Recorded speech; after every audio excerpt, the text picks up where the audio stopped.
Yo, what's up? We're super excited about this episode today of Against the Current. We spoke to a guy named Hank, and he is like arguably one of the most interesting people I've ever spoken to. You're gonna get a whole lot out of this one. He's he's an entrepreneur. He's started multiple companies. He's done climbing in the Mount Everest and Antarctica. Like where was South he? Pole. South Pole. Like in the South Pole. Like this guy is so incredibly interesting, He's done it all. yeah, we're super excited to share this podcast with you today. So let's do it. Hey everybody, welcome to the Against the Current podcast. No, it's cameras all over the place. Okay, Don't all worry. right. It'll catch you. This is Hank. We know basically nothing about him. Great. But I don't know nothing about you this either, is so perfect. this is perfect. No, we've heard great things, and we wanted, like, as these guys know, is the kind of the main purpose of this podcast is to understand why certain people choose to live in a way that is against the grain. You have been categorized by somebody else, I must say, You've been volunteered. voluntold as somebody who lives in that way, and I want to know why, and I want to know your story, and let's start with what do you do now, and then we'll go back to like where you came from. That's a hard. So I'm an entrepreneur, I guess. So I'm involved in lots of different things. So I think probably the thing that pays the mortgage, as it were, is I'm involved in a modular construction company called Altifab Structures. Been with them. So interesting. Is this the non-passion project? Like it's passionate in the sense that I love it in the sense that our clients will like put a pinhole on a map and say 500 guys need to live there in 120 days. Can you make that happen? That's cool. I love that problem solving. So I'm involved with that. Probably the more famous thing about me was I built the Kananaskis Nordic Spa. Oh, you built it? Yeah, so Cool. It was my idea, designed it, built it, operated it for a couple of years, and then sold it to the hotel. And I have many questions about this. yes, and so taking that concept and now trying to roll it out and with some partners, roll it out across North America. So we're looking at building quite a large infrastructure of Nordic spas across North America. When's the closest to here? Is it still going to be Kananaskis? I've been trying to get one in Edmonton for a couple of years. I've heard about Yeah, this. so a couple. Yeah, that could be a whole other we know a podcast. couple of the same people. Yeah, for sure. Yeah. And then also just involved in lots of other weird things like a coffee shop, a ski hill, a program to help veterans deal with their PTSD, just a wide variety of business interests, and because I just love creating and supporting. So The veteran one sounds very intentional. yeah, the unfortunate thing is I just got word on Sunday that company's going bankrupt. So thanks for I'm sorry to hear. no, it's okay. We'll probably restart it again. It's just business has its challenges, but that one is kind of close to my heart because I think there's lots we can do. There's a bunch of people who've dedicated really their lives and their mental health to protecting what is Canada, and Yeah, they should. and they get broken, and I think it's our responsibility to help fix them. And 100%.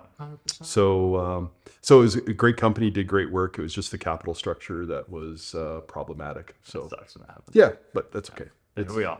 Yeah, exactly. Now you got another problem to solve. Many problems to solve. Many problems to solve. Okay, so I mean that's amazing. I mean, yeah, I want to know how this all started. So like let's go back to the 1700s. Hank. Okay, Let's go back 1700s, to the 1700s. 1966. Okay, like let's. The year, what's this? Not Winnie the Pooh. Eeyore was Was that created. really? Eeyore and I have the same birthday. Aw, that's cute. That is cute. Yeah, thanks I for see a lot of- thanks for noticing me. I see a lot of resemblance. Yeah, exactly. Yeah.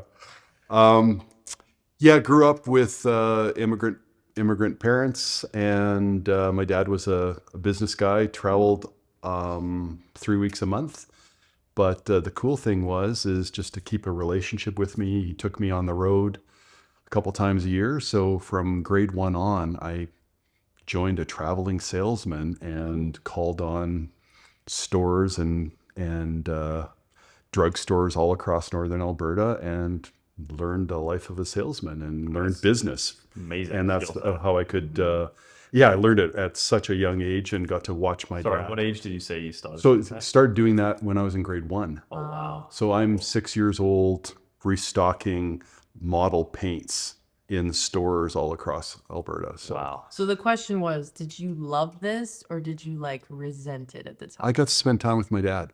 Yeah, that's cool. So Good. So my dad, we did 2 things together. One is we did that, and the other thing is he came to this country, from Holland, which is flat, and he fell in love with the mountains, and so he wanted to spend as much time in the mountains as possible. So And- not Edmonton then.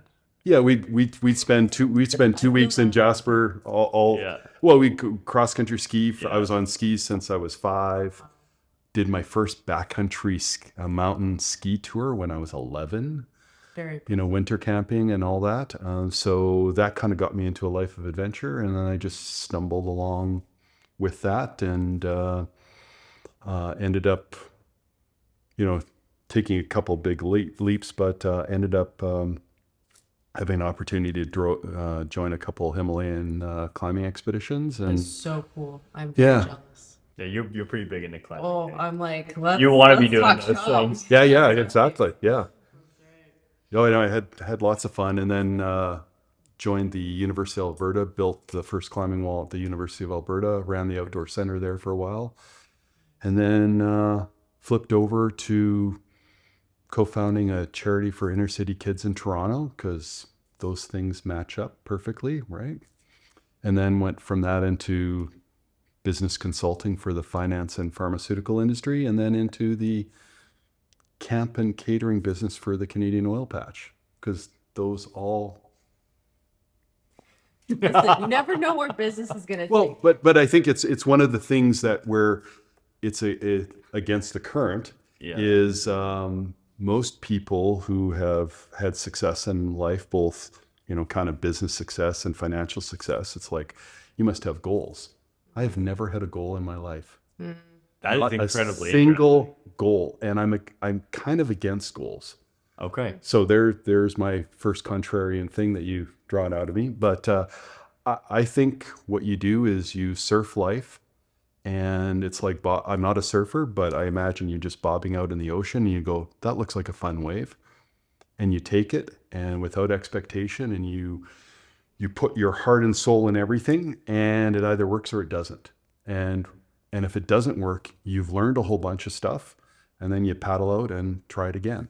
And every once in a while you catch a wave and it's glorious, and you ride it right onto shore, and then you go off and do it again. And that's kind of what my life is, because I think if you have goals, not that I'm personally against them, but they obviously work for other people, but you miss out on being present and being in the moment when you have a goal, because you're like, oh, I need to do. I've got to stick to my goal. I got to stick to my goal, or I'm driving to that. Well, Yeah. what about, What about this one over here? so Kind of boxes you in almost. a classic, probably the thing that my whole life changed riding home from university.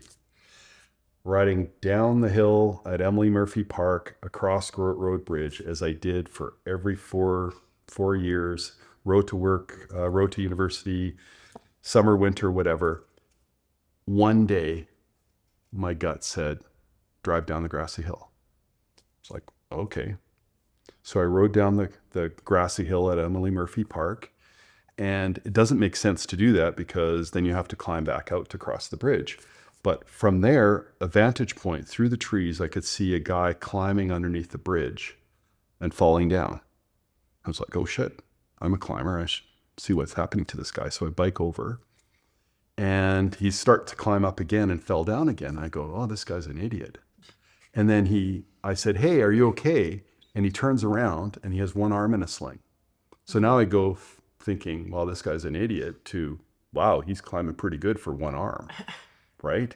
And that guy ended up being Barry Blanchard, who is kind of Canada's foremost alpinist. And we developed this friendship in that moment because he was just coming back from the second Canadian Everest expedition. And he was doing some fundraising to go back.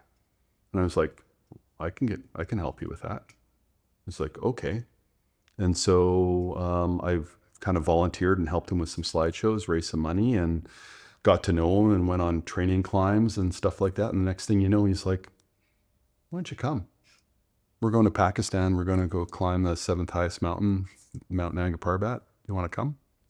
Sure. So I was enrolled at that point into the management training program at Eaton's. That was my goal, to follow my dad's footsteps. And I just said, sure. So I went to Pakistan, and then I went to Tibet, and I just grabbed the waves that were in front of me. It reshaped how you viewed And so the way you moved through life. And so now, whenever I have a feeling, I follow that feeling, because it's like, I don't know. Yeah. Like, what's the worst thing that can happen? Well, nothing. Like, you're going to either have Climb a back great... up the grassy hill. Yeah, exactly. Yeah, because, and maybe that's good effort, right? Yeah. So it's really taught me not to plan. Even Canada Nordic Spa ran into, somebody introduced me to the guy who had bought the hotel, and we had a conversation, and 7 minutes into the conversation, he's like, you want me to build a Nordic spa? I don't even know what that is. And I was like, well, it's this and this and this. He says, well, if you want to build it, I'll pay half. I was like, okay. Shook hands. Being present in that moment gave me probably one of the biggest business opportunities of my career, finding something that I truly am passionate about. But it was a 7-minute conversation, and just the willingness to say yes. That wasn't my goal. Yeah. My goal was to be a Eaton store manager, and we know how that would have worked out. Right. I would have worked for 20 years and then worked for a bankrupt company, and you know where retail is. Somehow that doesn't sound quite as exciting. No, exactly. It is. And so I always encourage people is to be in the moment. Like, for so many reasons, be in the moment, because you just don't know what life's going to throw at you. That's very interesting. Yeah. But I need to ask, what inspired the Nordic Spa? I learned how to swim in a hot springs in Banff. I know which one. And I was coming home from a bike race in northern Minnesota in the middle of winter, and it was minus 56. There's a really obscure race in northern Minnesota called the Arrowhead 135, and it's in the book of the 50 toughest races, and the success rate on that is less than 30%. And I went and tried it, and it was minus 56, nearly got hypothermia, didn't finish it. Driving home, we drove through Winnipeg, and there was a Nordic spa, and I was just like, I could really use something to warm up. Yeah. And I just was like, wow, this is a thing. So I got passionate about that because I was cold and I needed to warm up. And then given the opportunity, I was like, this is a great thing. There should be everywhere. And I'm still passionate about that. Like hot cold therapy. Like, there's so many, the science behind it is great. I got it because it just feels good to me. Yeah. So I don't know if I answered your question, but Definitely did. okay. I wanna, yeah. No, crack a BRiiNE, baby. That's right. Yeah, I want to circle back. Get that sound in that. I want to circle back to that 6-year-old kid yeah. who traveled around with his dad, and I want to hear that middle section of your story. I'm really curious how you went from there to you had that goal of going to Eton, and then you're like, now you're like, what happened in between that, and like, what are some of the things, like the key things you remember in your life that really turned you into who you would say you are today? I go over that because it's probably Irrelevant. it's probably it's a hard part of my life. Is I went to school not in my neighborhood. I went to it way far off. I had a lonely childhood. I was Hank the Tank, the fat kid that never got picked for anything. I was, it was just tough. And so I ended up learning to be on my own a lot, and I basically had just myself to play with. And the thing that saved me through that is I got a bicycle. And bicycles have been a huge theme throughout my life. Like, it's the freedom of that. So it was kind of sad in that way, but then I got the outlet of being comfortable on my own, being able to amuse myself, and love the physical activity and the freedom of bikes. Yeah, but it wasn't. I mean, it really wasn't a pleasant time in my life. I'm sorry. Yeah, no, it's fine. Yeah. It's fine. It's just. But I think it's an important piece. Well, of your absolutely, life, absolutely. right? And I think a lot of listeners would be able to relate to that. Oh, You know, and like, and then to look at that you went through that, and now you are who you are now, and like kind of with you seemingly like a lot of joy and like emotional freedom and what have you. Like, there's hope for but people kind of in that environment. actually, I think another thing to add on to that is I've had many, probably 1, 2, 3, 4 really big downward cycles in my life, maybe 5. And to the point of despair, to the point on one of them, 3 times I've tried to off myself, right? And those situations you look back on and you're actually really blessed that they happened, because getting out of them, you learn so much, you get empowered by getting out of them. And I know a lot of people get stuck in them, and I really feel for them. And thankfully, I didn't get stuck in them, and I didn't get stuck with them because of a bicycle. Wow. You give bicycle that much credit, hey? Oh my God, it has saved my life so many times. Because, well, just think what we know about mental health. Exercise, endorphins, outside. Yep. What is a bicycle? All those things, right? It's, it's before, what is it, Zwift and Peloton and stuff like that. You only do it outside. And my saving grace has always been that the bicycle has been there. And so no matter how bad things are, and my partners have always known that about me, I think you need to go for a ride. And if it wasn't for a bicycle, we wouldn't be having this conversation. And so, and I think everyone needs to find their own version of it, but activity outside, solves a lot. Yeah, totally. As I think with your fitness background, I think it, except for the fact that you work indoors, but maybe you do some stuff outside. I don't know. Yeah, I like to get outside as much as I can. Yeah. But yeah, it's interesting. I learned that as well at a young age, of just like this kind of almost like at the time I wasn't aware that I was really like making the decision. It was just that like, I feel sad, I need to work out. And like that was even like I started in the gym when I was like 12. So like, it kind of had this, and you start learning this kind of reaction where you feel something and then you've got to do that. And like, to train that is so important. Well, I think it's also being in the moment enough to realize and to also be reflective, not to ruminate on it, but to look back and go, oh, that worked. And in fact, one of the things I used to teach in my consulting business, our consulting company had worked with the Bank of Montreal for years and years. And every Wednesday I flew to Toronto to teach this class. And the class was getting outside of your comfort zone. And then once you're outside of your comfort zone, how do you feel? And then really celebrate how you feel. So at the end of the workout or whatever, how do you feel? And then look back and say, okay, I'm going to draw a link between, I feel, can I say shitty? I feel sad. I feel this. I know I'm going to feel that if I do this. Build a very strong bridge. There is the strongest link in my life is how I'm feeling today. If it's bad, I know after this activity, after a bike ride, I'll feel like this. I know what the answer is. And I think a lot of people, they feel better, but they forget to turn around and say, I felt shitty. Now I feel great. What happened here? Let me embed that deep into my core so that I know it. That's a good point. Because I'm sure clients you work with, they're feeling great. And say, how did you feel before you came in here? How do you feel now? Remember that. Celebrate that. Like drill into that emotional change that happened.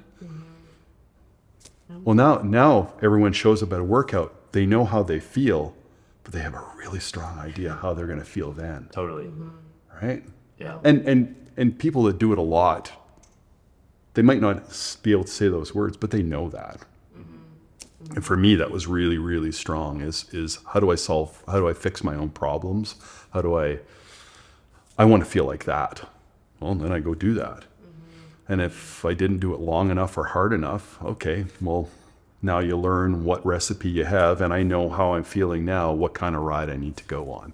Right. Do I need to go on a long gravel ride? Do I need to go on a short, sprint workout, hill repeats? Do I need to go on a mountain bike ride? I've got my garage is my pharmacy, right?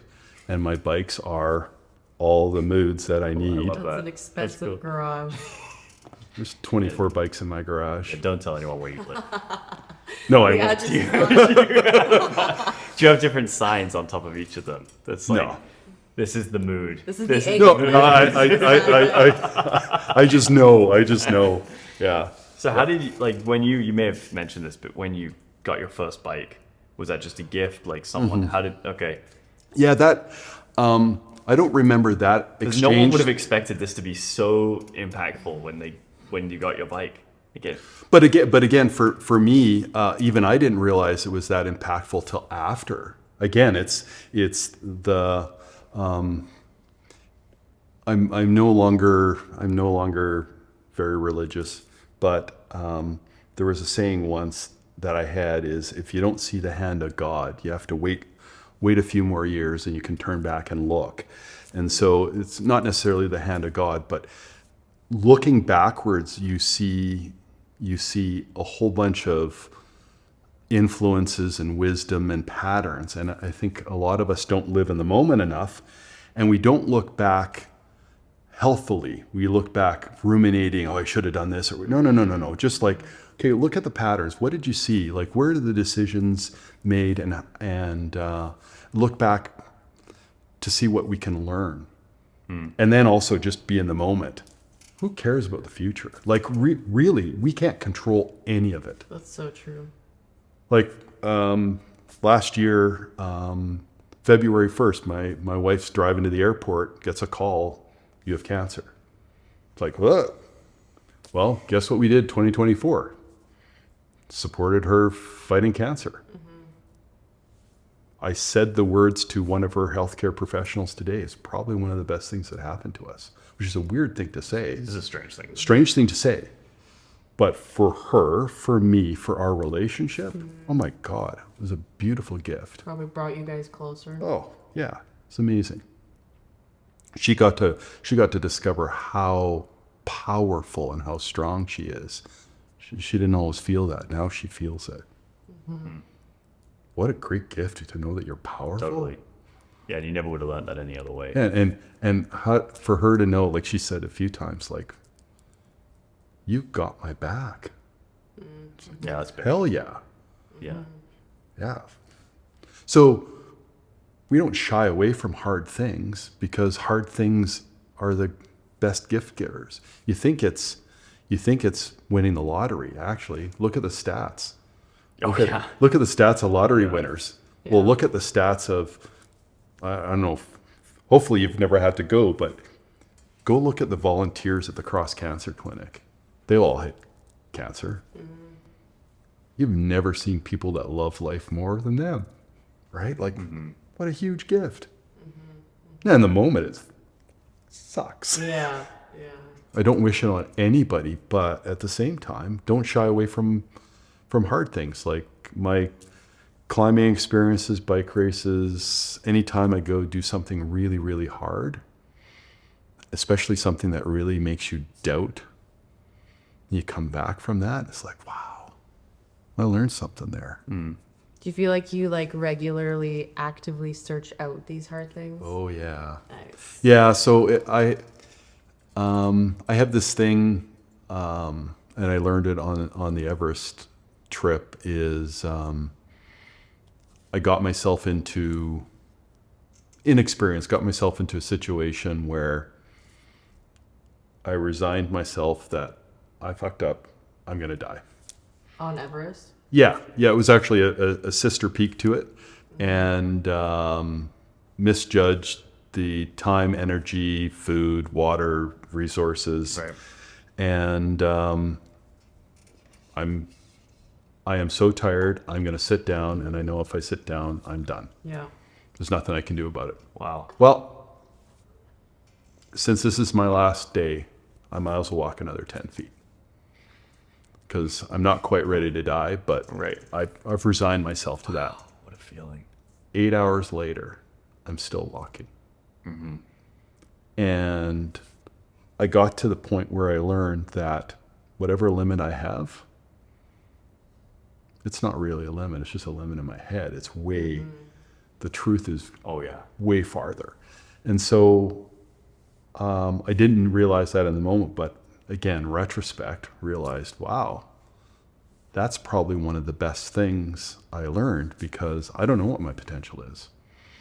So let's go find out. And so you can't do that all the time, but on a regular basis, you know, I used to do it maybe once a year or once every 2 or 3 years, like dig that deep, depth deep. And always physically. You're referring to. For me, although I think there's other aspects to it that I haven't fully formulated in my brain, but it's basically you push, and you push beyond what you think you can do, and then you see that there's still fuel in the tank. And when you see it on empty and you go, oh, I've only got 1 click left in me or 1 minute left in me. No, you actually have more than that. Well, how far does it go? I've never found my limit. I'm not dead yet, so. I'm not dead. I'm not dead yet. Really, and that's the and so what's the harm in doing it? It's uncomfortable. It's horrible. You know, we've all, you know, if you're doing some HIIT workout or whatever, you might be puking or whatever. Like, it's not a fun experience, but you just learn that you have this ability quite greater than your brain thinks. So why not explore that? And it really influences the rest of your life. Yeah, Because you're just like, 100%. well, Do you feel like you get more out of life doing that? I get more out of life because it's because I don't have goals. I also don't have expectations. I love that. Great. I get so much out of life Screw because the I don't goal. have goals. That's, Well, I don't. No, But it's about curiosity. Yeah. If I try really, really hard in this meat suit that I have with these skills, brains, resources, let's go that way as far as I can. Well, I wonder what that's going to be like. And it'll either be awesome and go, wow, I didn't know that was possible. Or it might be, well, that isn't very much fun. Well, let's go over here. Right. And so I'm constantly learning and evaluating and just curious, because I have no idea. I have no, like, you can say, what are you doing next year? I have no idea. But isn't that wonderful? Oh, that's something Yeah. there is Because cool about because if you think, hey, I want to be here and here, and it doesn't happen, well, Disappointment. look at what is all the Buddhists out there might be mad at me, but I think it's the 4th Buddhist principle of expectation is the root of all unhappiness, or something like that. Every time I have an expectation, I mean, that's true. That's true. Everyone knows that's true. Well, Think about exactly. it from a movie. Like, Exactly. someone's like, yo, this movie's awesome. Right? Oh, it's the best movie I've ever seen. You go watch it, you're like, Wasted it 20 would have bucks. been good if you hadn't told me that. You know? yeah. So if you can substitute expectations with curiosity, that's great. The other thing that's been really influential in my life has been banning the word should. Anytime you actually say something, it's like, oh, I should do that. I got to a point in my life where I said, I'm going to ban that word, and I'm going to do the work to turn every should into a hell yes or a hell no. Because we don't say no enough, and we don't commit positively enough. And so you figure it out and do the work so that it can be one of those two things. And if I'm like, oh, I should be doing that. Well, no. Like I had a situation, and maybe my mom will watch this, but I had the situation where I was like, I should visit my mom. And I did the work and realized, I kind of resented my mom. There's some things. So I was like, well, if I'm going to ban the word should. So I sat down with her and we covered 80% of it, which is not bad for, she's 85, so I can't cover. Yeah, cover 80. Now, I don't say I should visit my mom. I want to visit my mom. Big difference. Big difference. So it's a catch for me. Every time I use that word should, I go, oh, there's a signal. I need to go do some That's work. something I need to be doing. I need to do some work to turn that into a hell yes or a hell no. And sometimes it's a hell no. It's like, nope, I should visit this person. No, I shouldn't. Yeah. My life is better when they're not in it. Great. Or I never say I should go for a bike ride, because no, I want to go for a bike ride, right? Right. So anyway, I'm rambling on. No, you're good, man. Hey, he's an incredibly interesting rambler, though, isn't it? Absolutely. Absolutely. Yeah. I think there's a couple of things I'm intrigued by, and I think just people might want to hear. And the first one, I'm sorry, I keep circling back to this time in your life. Yep. But I want to just one more time, and kind of there's that, I think we've all been blessed with these, we found that thing that allowed us to survive, whether it's the gym, the bike for you, gym, whatever else, everything, all those things, right?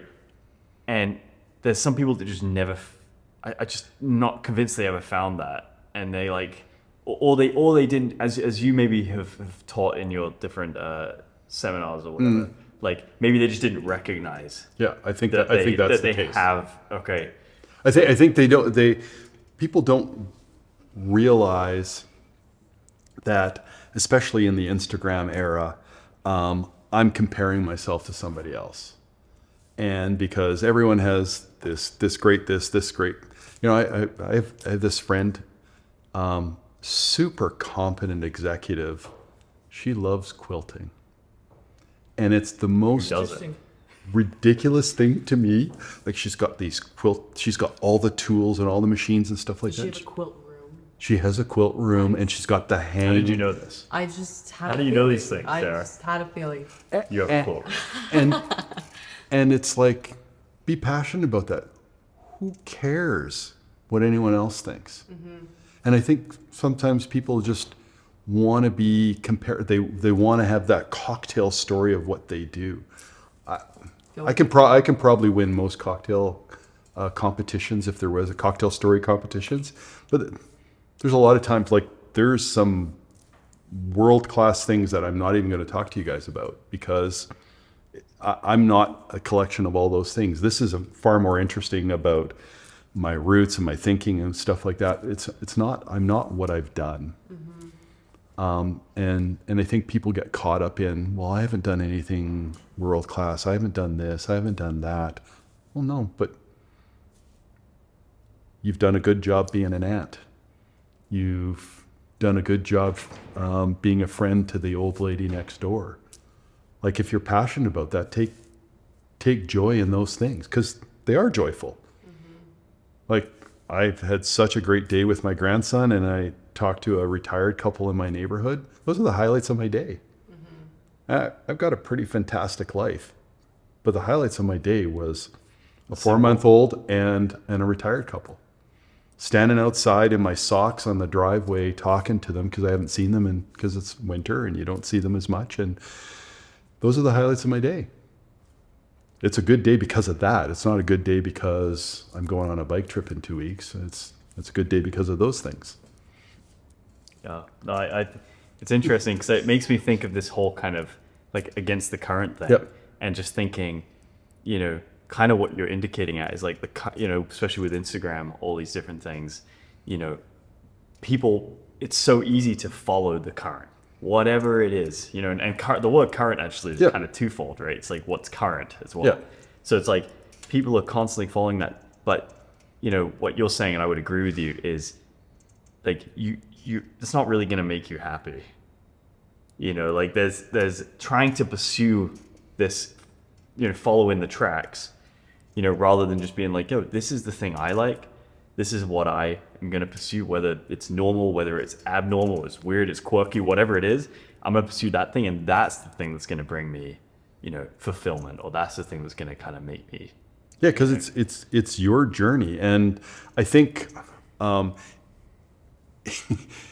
it's a cheater code to face death. Cancer patients have it a little. People might be mad at me for that. In my climbing career, I faced that in some of my travels and stuff like that. It's a real cheater code. Not to say that I want people to risk their lives, but Maybe a little bit. But well, fair point. But when what we used to do in our consulting world is the perception of that, not the actual danger, but the perception of that. In those moments, you understand what's really important to you. I have the same thing with failure. I love failure because the moment just before failure, I think we're at our best. Because your everything else falls away because you want to succeed so bad, but you're gonna fail, and so you're gonna pull out all this. You're at your best. You are at the least distracted, the most focused. You can dig the deep. Yeah. So why does everyone hate failure? I love failing because I get those glimpses of the best parts of me every time I fail. Sometimes I get close and then I succeed, but I still got that window because I wasn't quite sure. And then the times that I do fail, it's like, oh, cool. What did I learn? Wow. I could push that farther than I thought I could. Why deprive yourself of that? Like there's nothing worse than being safe and being scared. Yeah. Go out, push, and fail.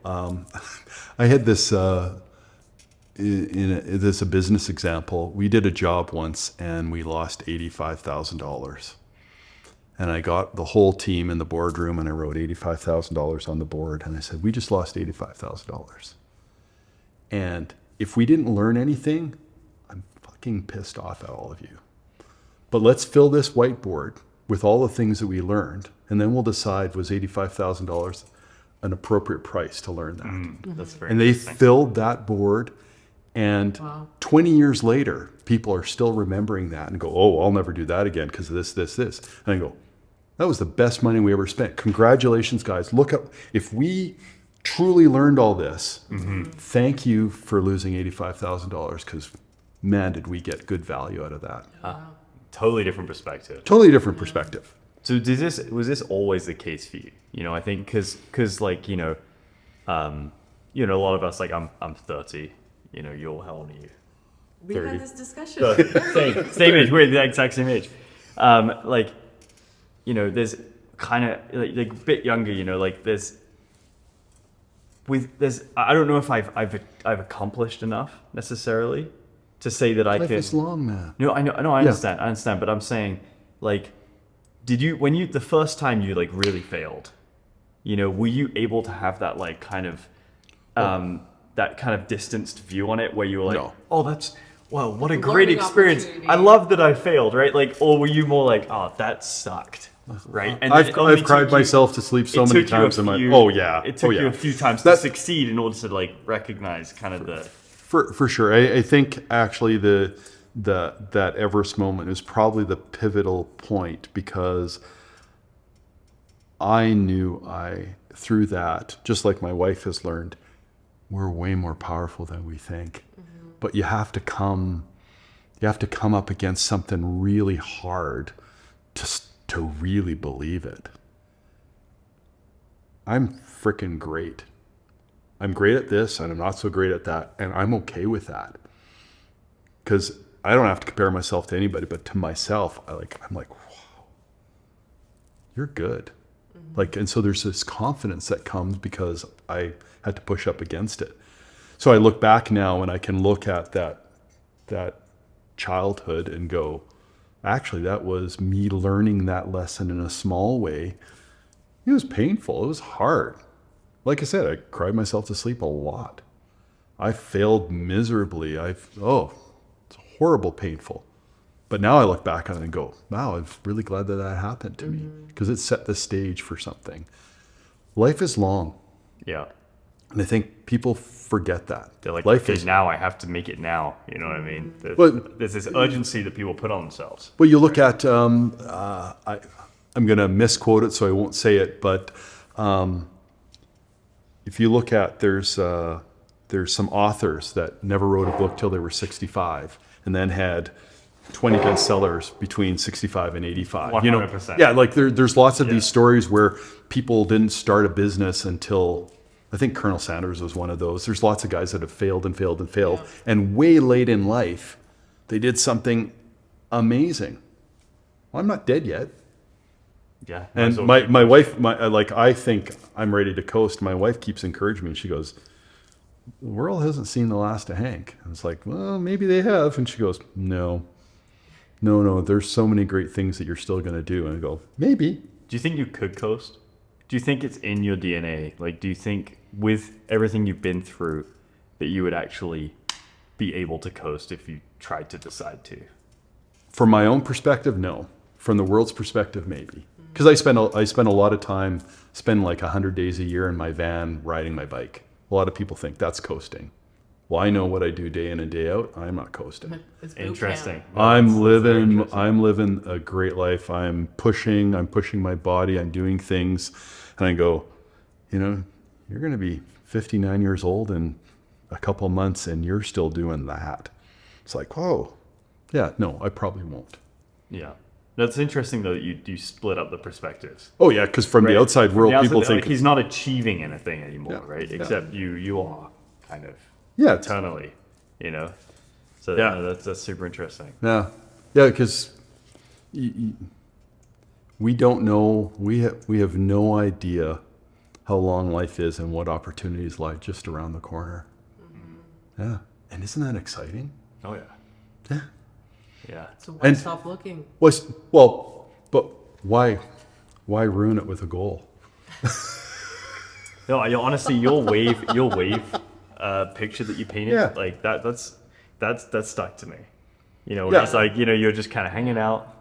You're hanging out with your buddies and you see a wave and you do it. And if it doesn't work and it worked for them, woohoo, good, John, good ride.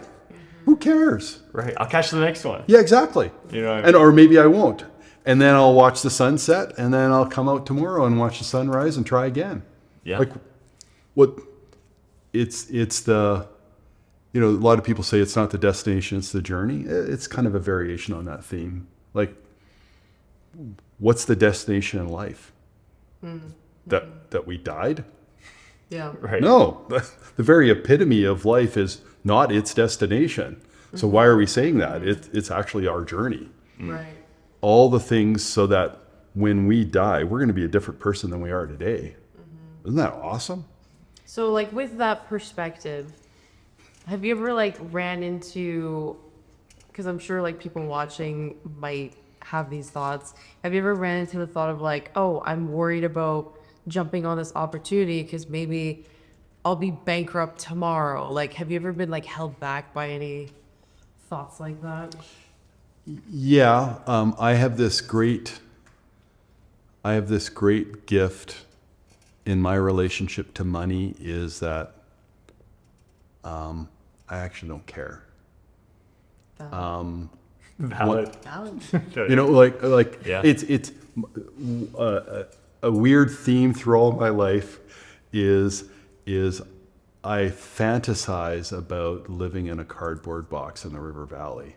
I know because I've spent Freedom. I love it. exactly.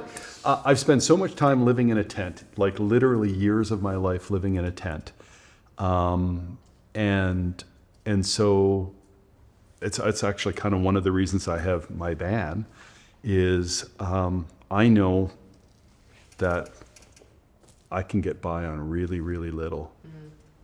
I have lots more. That's a nice van, and I got nice bikes and all that kind of stuff. But that doesn't matter. I'm not gonna be held captive by money. If it comes, it comes. I have been a multimillionaire and broke, and a multimillionaire and broke. And to be honest, I've been happier when I'm broke than when I've been rich. So it's a visceral thing for me. And of course, a lot of people say, well, I'd like that opportunity to learn that lesson too. Just let me be a multimillionaire too. Why do you think that is? Well, because the perception is that all your problems go away. Now, I do think that there is a minimum standard, and they do these tests every once in a while. And the last one I saw was 75,000. Maybe with inflation, it's higher. If less than 75,000, yeah, more money does add to happiness. But after your basic needs are met, yeah, it can be a little additive. But then you start getting a lot. It's actually kind of problematic. What do you do with it? You're investing. People try and take it from you. You're questioning. There was a time when I had a lot, and I had a crowd of people around me because they wanted a piece of the pie. Yeah. And then it was interesting that when I lost most of it, They went away. a lot of them went away. And then there's a handful that stayed, and it's like, cool. I have a group of friends that don't care. And then there's a whole group of people that care. And if I'm picking up the bill, they're my friend. And if I'm not picking up the bill, they're not. Well, the greatest gift is knowing that. So I don't waste any time on them anymore. Right. Yeah. That's a gift. Yeah. Oh, totally. Ray Dalio made a really good point in the book, Principles of Life and Work. Yeah. That like, instead of focusing on money, like all money does is buys you the opportunity to do the things you want to do. So he said, focus on the things you want to do and how can you achieve those things. Yep. Rather than focusing on the money. And I thought that was just an incredible perspective absolutely. to have, right? Like, it's right in line with what you're saying. I've been doing kind of the van life thing since 2018, and it's great to meet. I met this guy in Mount Shasta one year who literally has been living in his van for almost 20 years now. Wow. And he's a massage therapist, and when he runs out of gas or runs out of food, he puts out his massage table, says, pay what you will, and he's a great massage therapist, makes enough money to fill up his gas tank, he can have some food, and then carries on his journey, and he's living his best life. Now, it's not for everyone, so you pick your own version of it, but more money isn't necessarily, and more money, especially if more money is buying you stuff. The only exception to that is bicycles, but but more stuff, like every time I get rid of stuff, I actually feel better. Oh yeah. Yeah, like minimalist living there's something to be said for that. You're very interesting, and like in many ways. But there's one thing that I think Also contradictions too. So that's standing out to me is a lot of people that have kind of achieved the level of things that you've achieved are very like driven people. Yeah, and I'm not saying that you're like not driven, but I'm saying that you almost seem like it's like a game. Like rather than it being like you're like I gotta I'm gonna drive whatever. It's just it's like yo, I'm gonna jump on this thing and then like we'll see where it goes, right? And it's like and I know obviously you've been through it. There's obviously stress that comes along with it, and you're possibly downplaying it a little bit. But like I think one question that I have. With people kind of this mindset is like, is there like a deeper feeling of like why you want to push so hard? Like more than just the feeling of overcoming an obstacle, like something that's like, okay, this is why I wake up in the morning. This is What fuels the curiosity? Yeah, see, Yeah, like- my dad used to have this great saying. He says, you need to wake up every morning and be passionate about something and pissed off about something. And if you don't do that, you're going to be old and dead. I love that. I love that. Okay, I gotta write that down. Buzz was a real smart guy. But I kind of, I agree and I kind of disagree. Is my version of that is, I want to have a good life, and I'm curious of what that means, and I found some things that if I explore, if I'm curious, if I don't waste my time, I discover things. I don't watch TV. I don't watch TV. I probably look at Instagram a little bit too much. You won't be listening to this podcast. That's for sure. But it's like life's too interesting to not explore and find out your own limits. Like just employ this curiosity mindset. Like, what would happen if I went to the gym every day? Not I should go to the gym because I want to look like this. It's like, I'm curious that if I went to the gym every day, what would it feel like, and less important what I would look like, because most people go with what they look like and they get disappointed because it doesn't happen fast enough, right? What happens if you just change it to, I wonder what I will feel like if I did this every day, or I found something that was active and I enjoyed, and I did that instead of watch TV. What would happen? Let's go find out. What's there to lose? Yeah. And the minute you go, oh, that felt pretty good, then you employ that technique I said, is like, okay, quickly, let's look back. All those times where you said, well, everyone said the show was really, really good. How do you feel? I feel great. Oh, so what, are you sad about the not seeing the show, or are you happy about feeling good? Like, let's actually think about that, and let's be conscious about that, and let's not keep score, but like be really feeling, how did that feel in my body? Let's celebrate that. Wow, I did this every day. Oh, actually, I didn't do it every day. There's 3 days I didn't do it because I was feeling kind of crappy, but that's okay. So other than 3 days, I did it every day. Wow, look how I feel. Yeah. But most people are like, look in the mirror and go, oh, I look the same. No, how do you feel? Like, is your life better? Yeah. So, yeah. Do you think that the curiosity, because it seems like a lot of, like, the answer to my question really is like curious. Yeah. You wake up curious. You're like, what can I do today? Like, what can I accomplish? What can I Curious challenge myself is the with? safest energy. Because if you have a goal, you either hit it or you miss. So you're either happy or you're sad. Chances are it's going to be more sad than happy. Yeah. So why would you have this binary energy? Curiosity is the safest energy. I wonder if I do that. Got nothing to lose. Got nothing to That's an lose. incredible point. Yeah. Like, honestly, yeah. No, Like, we already are hard enough on ourselves, right? Like, I was going to say, especially, look, everybody is. Like, it's not just women, men are too. We're brutal to ourselves. Well, let's take away those weapons. If we're curious, we take away the weapons. just a learning journey. It's a big, It's just a learning journey. Big, long learning Well, journey. Yeah. because that's really what it is. Yeah. That's where the satisfaction comes from anyway, right? Yeah, yeah. Well, this makes me feel good. This makes me feel bad. I'll probably do more of that. Not, my goal said to do this. I know it's, like no pain, no gain, all this. It's all this negative energy tied up to something that's going to, chances are, like, disappoint you.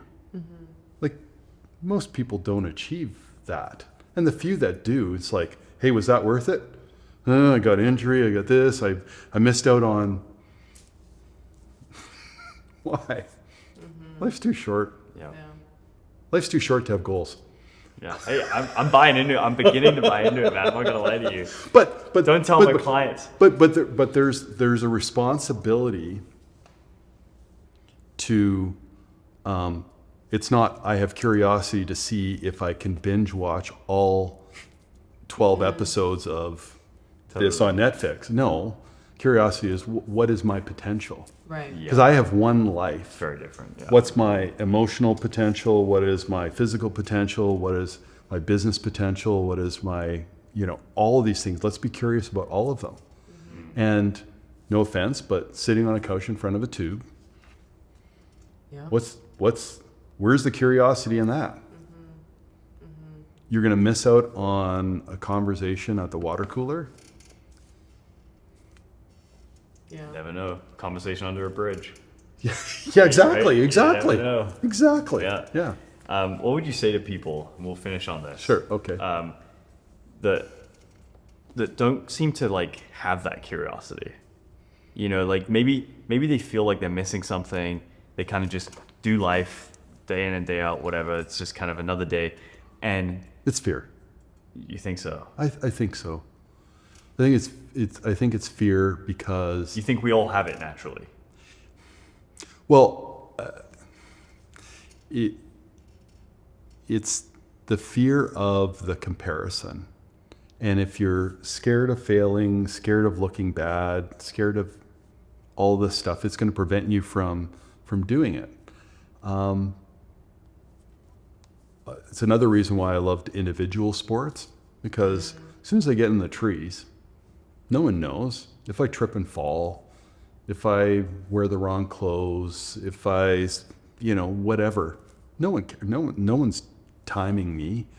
I don't time anything. Like I banned all electronics from my bikes. Like I don't care what my watts are. Like once a year I'll check and go, oh, that's cool.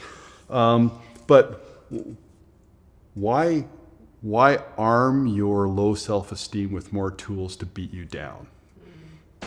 Why don't you just go out and have fun? And then when you're feeling good, like John Statton from the Running Room actually had a great thing. He's like, go run for 10 minutes. And if you hate it, turn around. And the worst thing that happened is you ran for 20 minutes. He says, it's happened 3 times in my life. You give yourself permission to go out. We all know by 10 minutes in, you're like, I can go. You're staying. Yeah, I'm gonna go out a little. And even if you turn around, you run back. Now you're in it for 20 minutes. Chances are you run past your house the other direction. Keep going because it feels good by that point, right? And so the only difference is that we've given ourselves permission to not have that goal, to not, have that chart, to not have, I've got my weekly mileage. I've got to hit 25 clicks. I've got to get my pace to the, like, why? Go out, have a run. Go do a race every once in a while. I love doing races. I used to do triathlons. I come in last all the time. I didn't care. I beat everyone that didn't do it. True. That's true. I am the only guy in the That's history another of triathlons in Alberta that competed in triathlons in the breaststroke because I can't swim front crawl. I'm out there like doing this. Listen, I can't even swim at all. Yeah, I'm last out of the pool, last out of the lake. I don't care. I'll pass a whole bunch of people on the bike and then I get passed by a whole bunch of people on the run. Who cares? I got out there, I pushed myself. But I think there's the fear of that I need to tell everyone what place I came in. Sometimes I won't even tell people. What'd you do this weekend? I did a triathlon. Where'd you come in? I have no idea. I didn't look at my time. Yeah. I pushed myself really hard. Yeah. Anyway, sorry. No, you're good, man. You're good. No, that's yeah. Like, do you want anything else to talk I mean, about? I mean, we could. Yeah. we could. Appreciate you, man. Yeah, thanks Like for taking it the was, time. it was great to have you. We'll have to have you on again later on when people are actually watching this thing. Then we can talk about the fun stuff. Then we Ooh, can talk the about the mountain fun stuff. I want to hear those Yeah, stories. there we go. We'll get to talk the about mountaineering Antarctica stuff. and the South Pole. Okay, Ooh. Antarctica next time, people. After the You trip, you yeah. gotta tune in. I'll need a debrief. Yeah. Okay. All right. Awesome. Cheers. Okay, thanks for Thanks. listening. Yeah, thanks, Thank Hank. you.